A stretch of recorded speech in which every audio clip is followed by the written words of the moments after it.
nay mình sẽ làm món bò bía nha.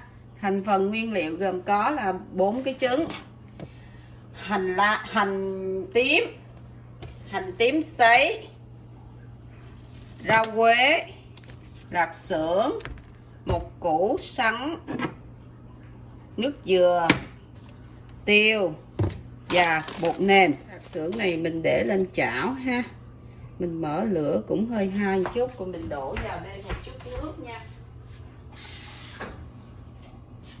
Đổ vào đây một chút nước và mình để nó như vậy.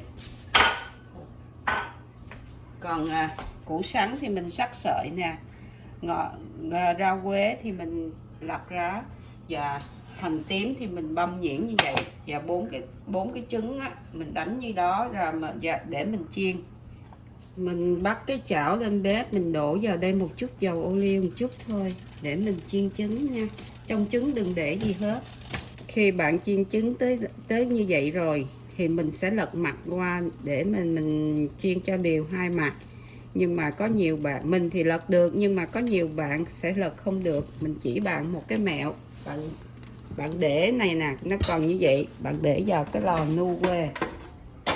Ok, để như vậy thôi, không có cần kín lắm đâu. Mình bấm 5 phút thôi, mình đổ nước vô, mình để cho cái lạc xưởng bắt đầu nó chín rồi nè. Nếu mà bạn thấy nó chưa chín, bạn cứ để thêm một chút xíu nước để cho nó chín đều như vậy hết.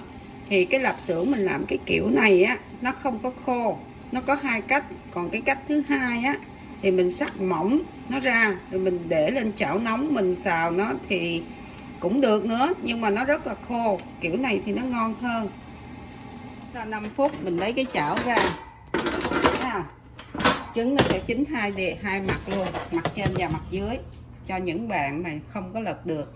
Và lạp xưởng mình đã nướng xong. Trứng mình sẽ sắc sợi như vậy nè, bạn thấy trứng sắc sợi ha. Còn lạp xưởng làm theo cách của mình, bạn thấy nó không có bị khô. Khi là giống như là mình sắc mỏng mà mình chiên không, nó sẽ còn tươi như vậy. Để vào đây một chút dầu ô liu ha. Nhớ đủ. Cái dầu hơi nóng thì mình đổ vào đây cái hành mình sắc nhuyễn ha, hành tím.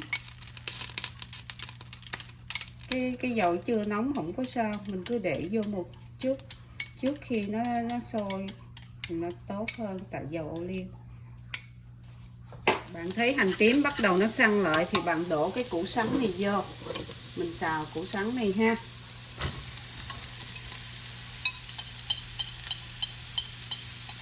Mình cứ đảo củ sắn này, mình sắc sợi mình cũng đừng nhỏ quá, tại mình xào một hơi là nó sẽ mềm hết à.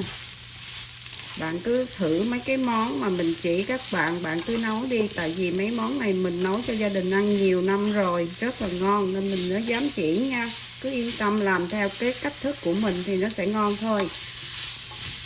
Đó, bạn cứ xào cái củ sắn này cho đến khi nó mềm là được. Trước khi xào nó đang như vậy thì mình cho vào đây một muỗng cà phê, một muỗng súp bột nêm. Lưng thôi, đừng nhiều quá nha. Muỗng súp bột nêm này nó nhỏ chứ nó không có lớn đâu nha. Đó, mình chỉ cho vào để mà nó có vị thôi, nửa muỗng thôi. Bạn đừng cho một muỗng, nửa muỗng thôi, tại vì chút mình ăn cái này với là nước sốt, chấm với nước sốt cho nên không cần mặn lắm. Ở 5 phút sau thì bạn thấy nó chín rồi, bạn tắt bếp ha. 5 phút thôi, mình đừng có để cho nó mềm quá. Rồi bạn để vô đây một chút tiêu.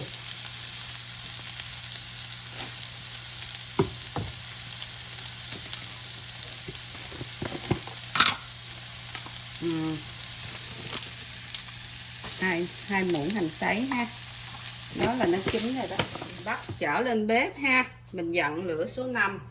Mình cho vào đây 4 muỗng nước dừa, nước cốt dừa ha. 2 3 4 4 muỗng cốt dừa và 2 muỗng tương ăn phở.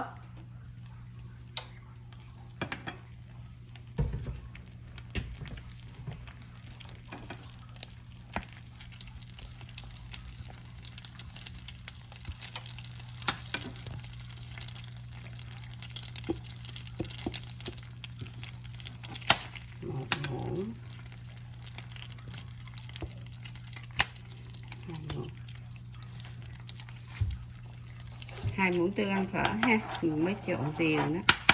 Và mình dặn lại lửa lô.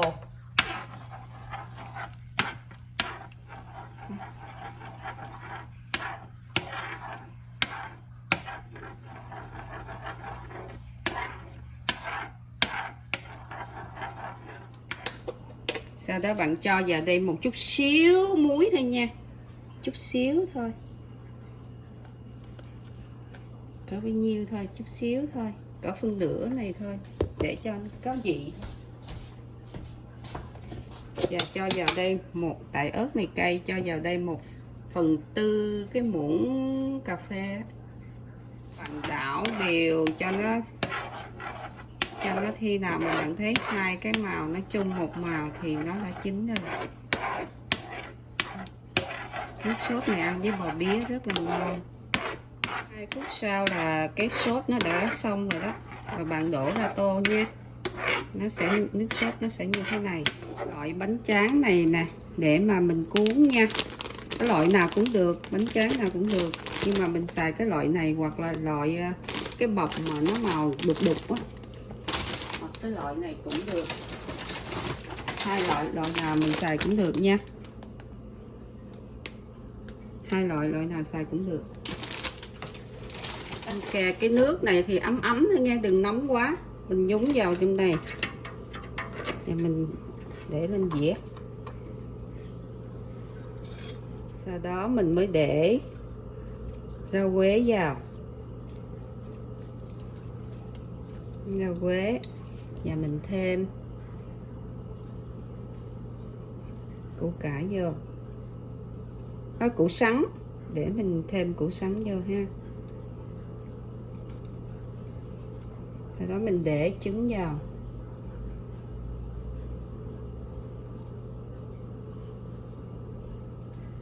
Và cuối cùng mình thêm vào đây lạc xưởng.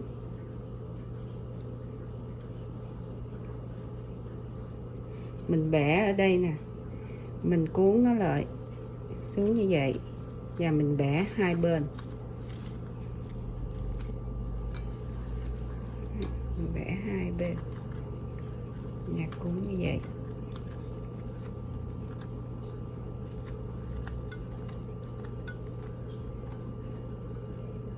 Và cuốn bò bía đã hoàn thành. Đây là cái bò bía đã hoàn thành, mình ăn kèm với nước sốt. Nếu có đậu phộng thì bạn để vô cũng được, nhưng mà nhà mình không có ăn đậu phộng cho nên mình không có để vô. Chúc các bạn coi vui vẻ. Hẹn gặp lại ở video kế tiếp. Nhớ share and like. Cảm ơn rất nhiều.